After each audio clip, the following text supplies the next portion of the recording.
저는 30년 가까이 말끔한 양복을 입고 누구보다 깐깐하게 사람을 관리하던 사람이었습니다. 실수 한 번 용납하지 않던 그 자부심은 온데간데 없습니다. 지금 저는 서울 변두리의 낡은 고시원 쪽방에 웅크리고 있습니다. 한 사람이 겨우 누울 만한 이 좁은 공간이 제 세상의 전부가 되었습니다. 새벽 인력 시장에 나갔다 허탕을 치고 돌아와 차가운 컵라면 국물을 마시며 멍하니 찢어진 벽지만 바라봅니다. 거울 속에는 생기 넘치던 사업가는 없고 빚쟁이를 피해 숨어 지내는 초라한 노인만 남아 있습니다.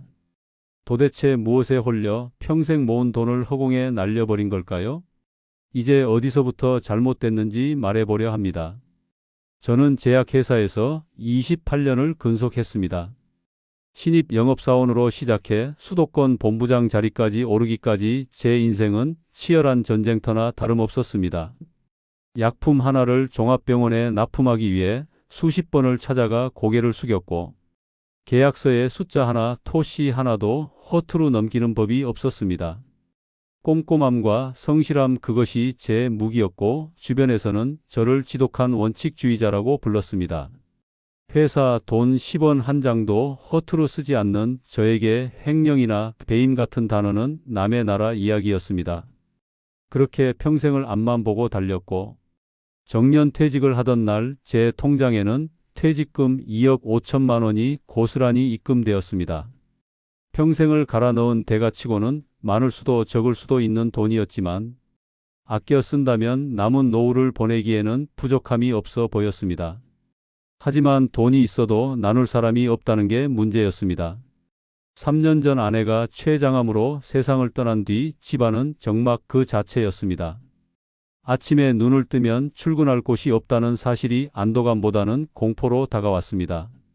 출가한 아들과 딸은 명절에나 잠시 얼굴을 비췄고 의례적인 안부 전화는 1분을 넘기기 힘들었습니다.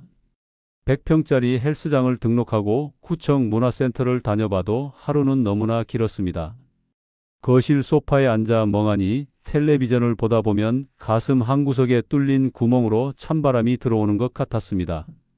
60이라는 나이는 뒷방 늙은이로 물러나기엔 너무 젊었습니다. 거울 속에 저는 아직 정정했고 머리 회전도 빨랐습니다. 저는 쉬고 싶은 게 아니라 아직 제가 쓸모 있다는 걸 확인하고 싶었던 겁니다. 사회에서 밀려난 잉여 인간이 아니라 여전히 능력을 발휘할 수 있는 현역이고 싶었습니다.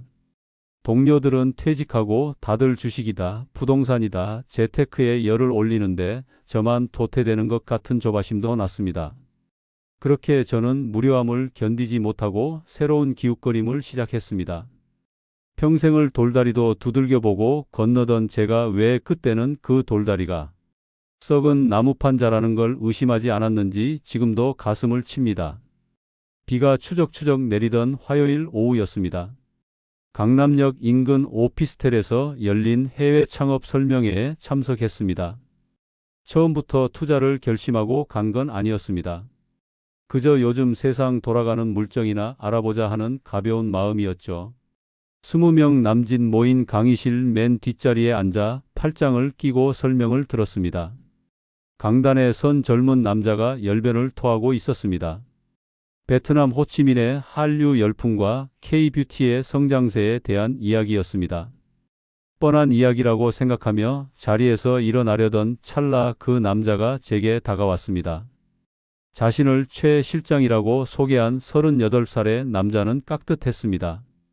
제 손에 쥐어준 명함에는 베트남 현지 법인 대표라는 직함이 박혀 있었죠. 최 실장은 대뜸 저에게 물었습니다. 혹시 대기업에서 임원하시지 않았냐고요? 제 눈빛이나 앉아있는 자세가 남다르다며 치켜 세웠습니다. 근처 카페로 자리를 옮겨 이야기를 나눴습니다. 그는 노트북을 열어 복잡한 엑셀 파일과 현장 사진들을 보여주었습니다. 호치민 1군 번화가의 넬 프리미엄 피부 관리 숍 족감도였습니다. 화려하고 세련됐더군요. 최 실장은 솔직한 척하며 말했습니다. 베트남에 기회는 많지만 자기는 영업통이라 관리에는 젬병이라고요. 현지 직원들을 휘어잡고 자금 관리를 투명하게 해줄 어른이 필요하다고 했습니다. 투자자가 아니라 파트너를 찾고 있다는 그 말이 제 가슴을 뛰게 했습니다. 단순히 돈만 대고 이자나 받는 뒷방 늙은이가 아니라 제 경험과 연륜을 필요로 하는 사업이라는 점이 마음에 들었습니다. 그는 예상 매출표를 보여주며 한국보다 인건비가 10분의 1이라 마진율이 70%가 넘는다고 했습니다. 며칠 뒤 최 실장은 호치민 현지라며 영상통화를 걸어왔습니다. 짓고 있는 건물 내부와 북적이는 거리를 실시간으로 보여주었죠. 화면 속 그는 땀을 뻘뻘 흘리며 뛰어다니고 있었습니다. 그 성실한 모습을 보니 의심이 눈 녹듯 사라졌습니다. 저는 제약회사 시절의 감을 믿었습니다. 뷰티 사업은 유행을 타지 않는다는 제 나름의 분석도 더해졌죠. 결국 저는 일주일 만에 계약서에 도장을 찍었습니다. 꼼꼼히 검토한다고 했지만 이미 제 마음은 호치민의 화려한 네온사인 아래 서 있었습니다. 그게 지옥으로 가는 초대장인 줄은 꿈에도 모른 채 말입니다. 계약 후 한 달은 꿈만 같았습니다. 휴대전화가 수시로 울렸습니다. 최 실장이 보내오는 현장 사진들이었습니다. 잿빛 시멘트 벽에 최고급 대리석 타일이 붙고 천장에는 화려한 샹들리에가 달리는 과정이 실시간으로 전송되었습니다. 저는 서울 방구석에 앉아 그 사진들을 확대해 보며 흐뭇한 미소를 지었습니다. 입구 쪽에 만들어진 대표이사실이라는 팻말을 볼 때마다 제 이름 석 자가 금색으로 박히는 상상을 했습니다. 친구들을 만나면 일부러 베트남 환율 앱을 켜 보이며 사업가 행세를 했습니다. 다들 부러워하는 눈치였습니다. 사건은 인테리어가 8할쯤 진행됐을 때 터졌습니다. 밤 11시가 넘은 시각 최 실장에게서 보이스톡이 왔습니다. 다급한 목소리였습니다. 베트남 소방 공무원들이 현장을 급습해서 공사 중지 명령을 내렸다는 겁니다. 이유가 뭐냐고 따져 물었습니다. 최 실장은 한숨을 푹 쉬며 말했습니다. 소방시설 규격이 바뀌었는데 그걸 빌미로 뒷돈을 요구한다고 했습니다. 저는 펄쩍 뛰었습니다. 규격이 바뀌었으면 공사를 다시 해서 맞추면 되지 왜 돈을 주냐고 소리쳤습니다.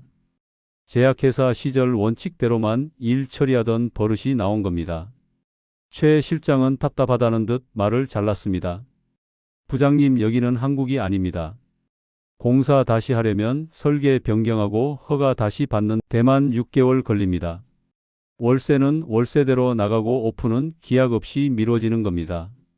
그냥 눈 딱 감고 급행료 찔러주면 내일부터 바로 공사 재개입니다. 수화기 너머로 현장 인부들의 고함과 기계 멈추는 소리가 들려왔습니다. 등줄기에 식은땀이 흘렀습니다. 당장 다음 달 오픈인데 6개월이 밀린다는 건 상상할 수 없었습니다. 액수를 물었습니다. 3천만 원이라고 했습니다. 한국 돈 3천만 원.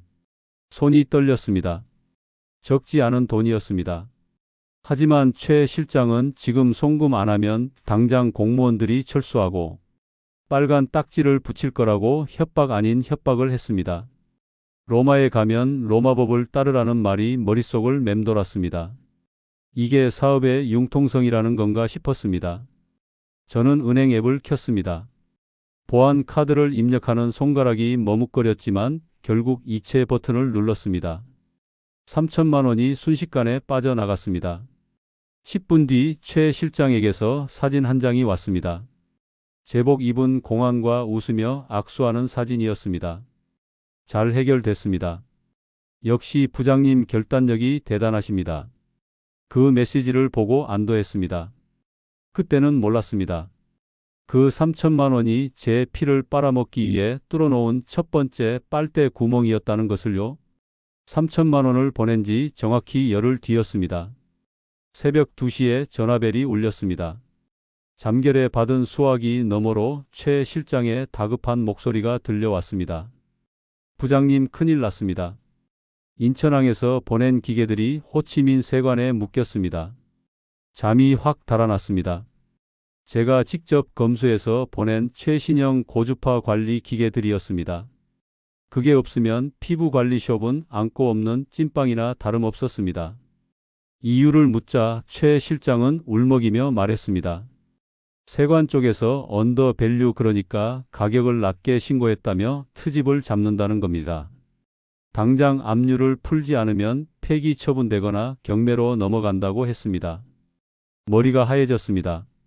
분명 관세사 통해서 정식으로 보냈는데 무슨 소리냐고 따졌습니다. 최 실장은 여기는 서류보다 세관장 말 한마디가 법이라며 통관 브로커를 통해 해결해야 한다고 했습니다. 요구 금액은 5천만 원이었습니다. 5천만 원. 제 입에서 욕설이 튀어나왔습니다. 하지만 최 실장은 단호했습니다. 지금 안 막으면 기계값 2억 원이 공중분해됩니다. 부장님 선택하셔야 합니다. 저는 식탁에 앉아 떨리는 손으로 담배를 피워 물었습니다. 인테리어는 끝났고 기계만 들어가면 다음 주 오픈이었습니다. 여기서 멈추면 지금까지 들어간 돈은 모두 휴지 조각이 되는 겁니다. 결국 다음 날 아침 은행 문이 열리자마자 정기 예금을 깼습니다.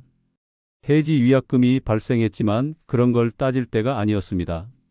5천만 원을 최 실장 계좌도 아닌 현지 브로커라는 낯선 이름의 계좌로 보냈습니다.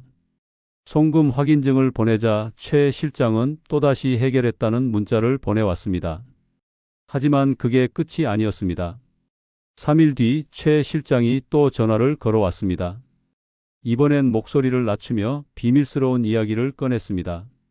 부장님, 숍 바로 옆 건물에 중국계 대형 에스테틱이 들어온답니다. 걔네가 우리가 쓰기로 한 줄기세포 앰플 독점권을 가로채려고 합니다.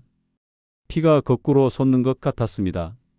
최 실장은 지금 당장 총판 계약금을 걸지 않으면 물건을 못 받는다고 했습니다. 현금 4천만 원이 필요하다고 했습니다. 이쯤 되니 저도 의심보다는 오기가 생겼습니다. 여기까지 왔는데 질 수 없다는 생각뿐이었습니다. 남은 퇴직금과 주택담보대출 일부를 털어 4천만 원을 또 보냈습니다. 통장 잔고는 바닥을 보이고 있었지만 저는 스스로를 위로했습니다. 오픈만 하면 된다. 오픈만 하면 한 달에 3천만 원씩 벌니까 금방 메꿀 수 있다. 그렇게 저는 벼랑 끝으로 달려가는 자동차에 기름을 붓고 있었습니다. 오픈 예정일이 3일 앞으로 다가왔습니다. 그런데 최 실장이 전화를 받지 않았습니다. 처음엔 바빠서 그러려니 했습니다. 하지만 하루가 지나고 이틀이 지나도 카카오톡의 숫자 1은 사라지지 않았습니다. 등줄기에 소름이 돋았습니다. 불길한 예감은 틀린 적이 없었으니까요. 저는 그 길로 인천공항으로 달려가 가장 빠른 호치민행 비행기 표를 끊었습니다. 5시간의 비행 내내 물 한 모금 넘기지 못했습니다. 제발 휴대전화를 잃어버린 것이기를, 제발.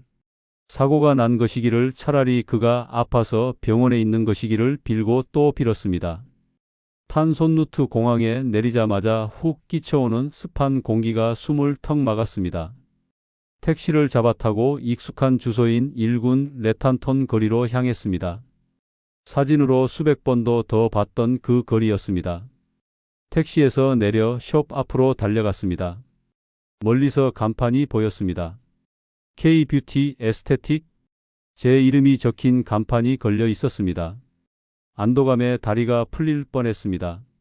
하지만 가까이 다가간 순간 저는 그 자리에 얼어붙고 말았습니다. 가게 입구는 굵은 쇠사슬로 칭칭 감겨 있었고 유리문에는 붉은색 스프레이로 알 수 없는 베트남어들이 어지럽게 갈겨져 있었습니다. 먼지가 뽀얗게 쌓인 유리창 너머로 안을 들여다보았습니다. 텅 비어 있었습니다.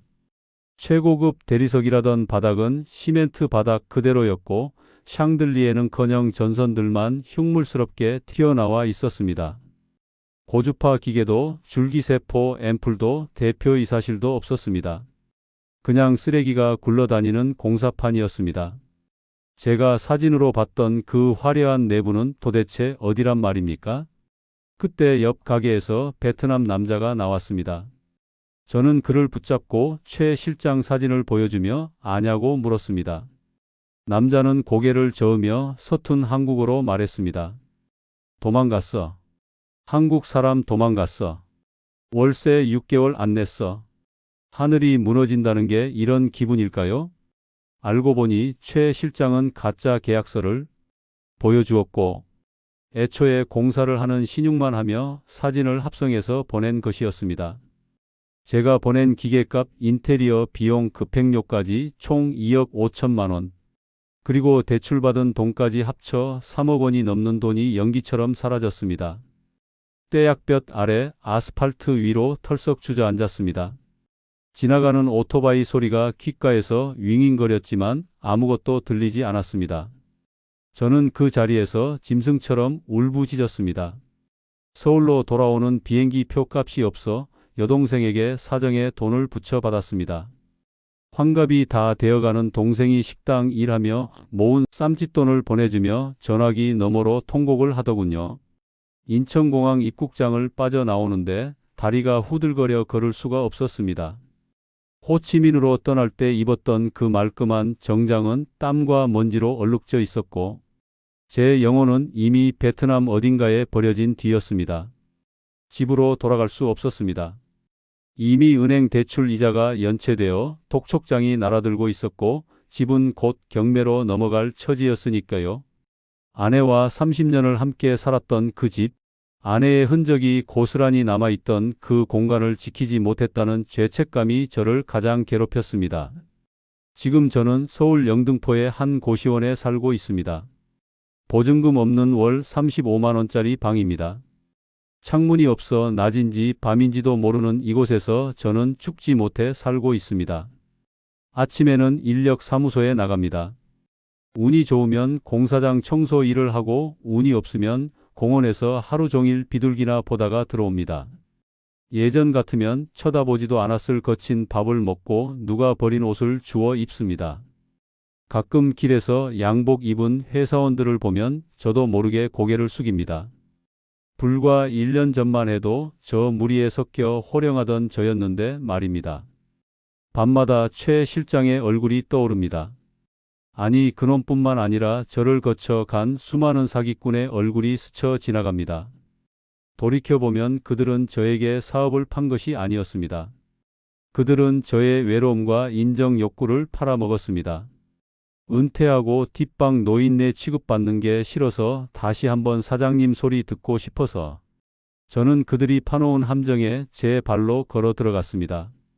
베트남이라는 낯선 땅, K-뷰티라는 화려한 포장지는 제 눈을 가리기에 충분했습니다. 꼼꼼한 척, 똑똑한 척했지만 저는 그저 칭찬에 굶주린 늙은 호구에 불과했습니다. 이 글을 읽는 은퇴자 여러분, 그리고 베트남에서의 화려한 인생 2막을 꿈꾸는 여러분, 제발 멈추십시오. 세상에 앉아서 돈 버는 사업은 없습니다. 한국에서도 안 되는 일이 말도 안 통하는 외국에서 될 리가 없습니다. 젊고 싹싹한 파트너가 다 알아서 해준다는 말은 당신의 돈을 다 알아서 빼가겠다는 말과 똑같습니다. 은퇴 자금은 자존심을 세우는 돈이 아니라 당신의 생명을 지키는 최후의 보루입니다. 저처럼 외로움을 돈으로 해결하려 하지 마십시오. 그 대가는 너무나 가혹합니다. 저는 이제 컵라면 하나로 끼니를 때우며 남은 생을 후회 속에서 살아가야 합니다. 부디 저를 반면교사 삼아 여러분의 노후는 안전하시기를 빕니다.